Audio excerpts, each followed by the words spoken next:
بسم اللہ الرحمن الرحیم۔ شروع اللہ کے نام سے جو بڑا مہربان نہایت رحم کرنے والا ہے۔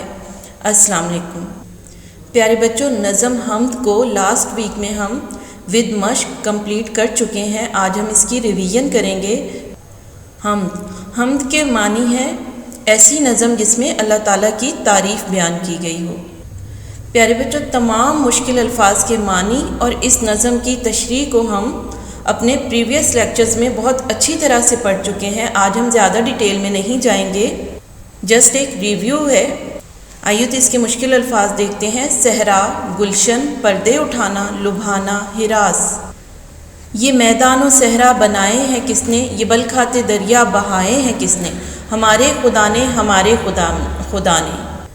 پیارے بچوں، اس نظم کے تمام بند ایسے ہیں کہ شاعر خود ہی سوال کرتا ہے اور خود ہی اس کا جواب بھی دیتا ہے۔ یہاں پہ شاعر کہتا ہے کہ میدان و صحرا یعنی بڑے بڑے وسیع و عریض میدان اور ریگستان کس نے بنائے ہیں، اور یہ جو بل کھاتے ہوئے ٹیڑھے میڑے سے دریا بہہ رہے ہیں انہیں کس نے بہایا ہے، اور خود ہی اس کا جواب دے رہا ہے کہ ہمارے خدا نے، یعنی اللہ تعالیٰ نے، ہمارے رب نے، اللہ تعالیٰ نے۔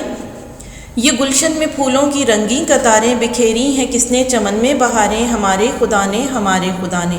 یہاں پہ بھی شاعر خود ہی سوال کر رہے ہیں۔ گلشن یعنی باغ میں جو پھولوں کی رنگین قطاریں، رنگ برنگے پھولوں کی جو ہمیں قطاریں نظر آتی ہیں، ہر طرف کھلے ہوئے پھول باغ میں نظر آتے ہیں، انہیں کس نے بکھیرا ہے، پھیلایا ہے، اور باغ میں جو ہمیں بہار نظر آتی ہے اس کو بھی بنانے والا، پیدا کرنے والا کون ہے، ہمارے خدا نے، ہمارے خدا نے۔ تو خود ہی جواب دے رہے ہیں کہ اللہ تعالیٰ نے۔ یہ چاند اور سورج بنائے ہیں کس نے، سیاہی کے پردے اٹھائے ہیں کس نے، ہمارے خدا نے، ہمارے خدا نے۔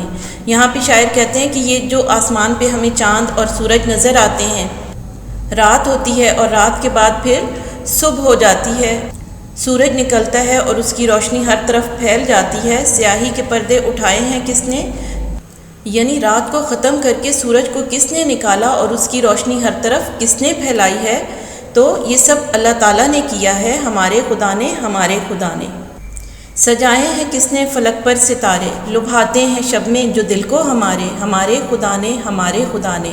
اب یہاں پہ شاعر کہہ رہے ہیں کہ آسمان پر، فلک پر، آسمان پر ستارے کس نے سجا دیے ہیں، لبھاتے ہیں شب میں جو دل کو ہمارے، جو رات کے وقت ہمیں بہت ہی اچھے لگتے ہیں، بڑے خوبصورت لگتے ہیں، تو یہ سب بھی اللہ تعالیٰ نے کیا ہے۔ بنائے ہیں کس نے، یہ موسم سہانے، یہ کوئل کے نغمے، یہ پیکے ترانے، ہمارے خدا نے، ہمارے خدا نے۔ یہاں پہ بھی شاعر خود ہی سوال کر رہے ہیں کہ یہ جو خوبصورت موسم ہیں، 4 موسم ہمارے ملک میں ہیں، ہر جگہ پہ الگ الگ موسم ہوتے ہیں، تو یہ خوبصورت موسم کس نے پیدا کیے ہیں، انہیں کس نے بنایا ہے، انہیں اللہ تعالیٰ نے بنایا ہے۔ اور خوبصورت پرندے جیسا کہ کوئل ہے، کوئل کی آواز بہت ہی خوبصورت ہوتی ہے۔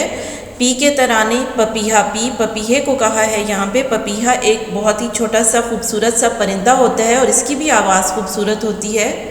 شاعر کہتا ہے کہ سریلی اور پیاری آوازوں میں گانے والے، چہچہانے والے خوبصورت پرندے کس نے بنائے ہیں، اللہ تعالیٰ نے۔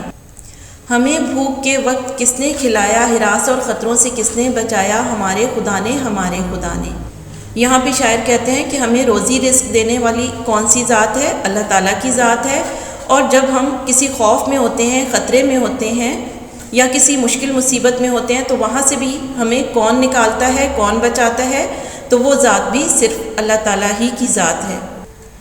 ہمیں سیدھے رستے پہ کس نے چلایا، برائی کے رستوں سے کس نے بچایا، ہمارے خدا نے، ہمارے خدا نے۔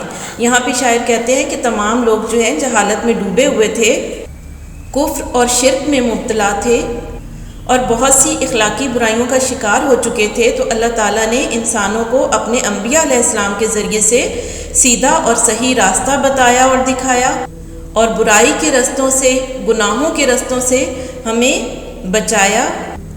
انبیاء علیہ السلام کے ذریعے سے ہماری رہنمائی فرمائی تاکہ ہم برائیوں سے بچ جائیں اور دنیا اور آخرت میں کامیاب ہو جائیں۔ تو یہ سب کرنے والا کون ہے، اللہ تعالیٰ کی ذات۔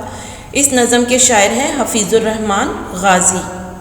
آئیے تو اب اس نظم کی مشق کو دیکھتے ہیں۔ یہاں پہ ہمارے پاس ہے کالم کا سوال۔ کالم الف میں دیے گئے ہر مصرے کا دوسرا مصرع کالم ب میں تلاش کریں اور اسے دی گئی مثال کے مطابق کالم ج میں لکھیں۔